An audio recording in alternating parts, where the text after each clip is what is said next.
I mean, so much power and so much control and so much authority has actually been transferred from state power to the private sector, to the extent that you have essentially global governance that's outside of government. You have, as I've referred to, the owners and controllers of global financialized capital is actually the global hegemon. The global economy has changed considerably since the inception of the United Nations. Part of that is due to the UN itself, because, as I said, you have the affiliated institutions like the IMF, the International Monetary Fund, which spread neoliberalism around the globe, which accelerated the rise of corporate power and the private sector power. Now, this rise of the private sector has decreased the relative importance of the U.S. as a national actor. Private sector power is not, as I've said many times, is not nationalistic. The only citizens that they care about are shareholders. And of course, the corporate sector, because it has more or less captured government in the United States and surpassed government in its power in the United States, the corporate sector has infiltrated the United Nations at every level of decision making and policy and programs. You had the what's it called the United Nations Global Compact, UNGC, that melded the UN and corporate power together 20 years ago. And this is more or less, I think, the natural trajectory of that institution anyway, since the United Nations was already, as we have talked about, it was already a colonialist institution by nature and by design. So, of course, the new colonizing power, which is the private sector, would commandeer the institution.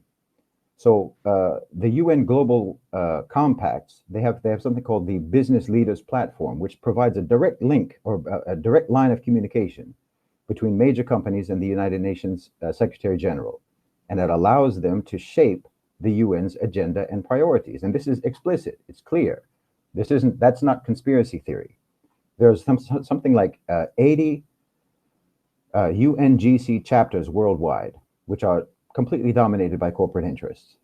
The UNGC has a what they call partnerships initiative that encourages corporations to collaborate with UN agencies and NGOs on a variety of projects that are officially, ostensibly aimed at what they call sustainable development, but actually, obviously, they prioritize corporate profits over the need of local communities and indigenous people, and so on. The UNGCs, they have an accountability framework, which again, by design, is actually intended to hold corporations unaccountable for their actions. That's the whole reason that they created the framework in the first place, was to make sure that corporations wouldn't be accountable.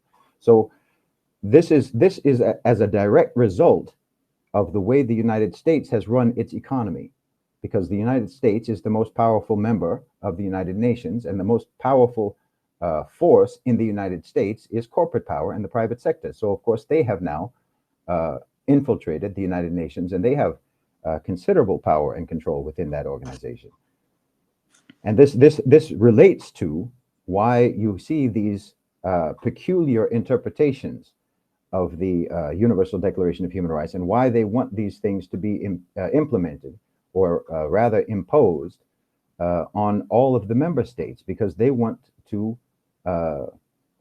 change the cultures and change the beliefs and change the principles of those nations, because that's a fundamental way that you can undermine even the possibility of them having sovereignty and independence.